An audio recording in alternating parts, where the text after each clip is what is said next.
এ পৃথিবীর সবচাইতে বড় স্বৈরাচারী ফেরাউনের পরে এই হাসিনা। এর বাস্তব প্রমাণ আয়না ঘর।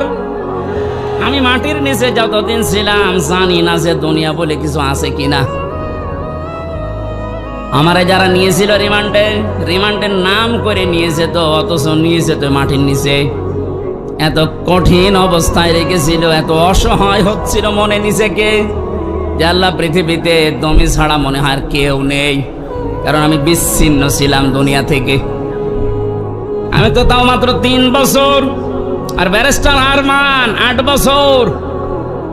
আপনি কল্পনায় আনতে পারেন যে একজন মানুষকে মাটির নিচে যে ঘর এখন দেখা যাচ্ছে, এখানে 2 দিন 5 দিন 10 দিন না 8 বছর একটা মানুষ থাকলো কি করে?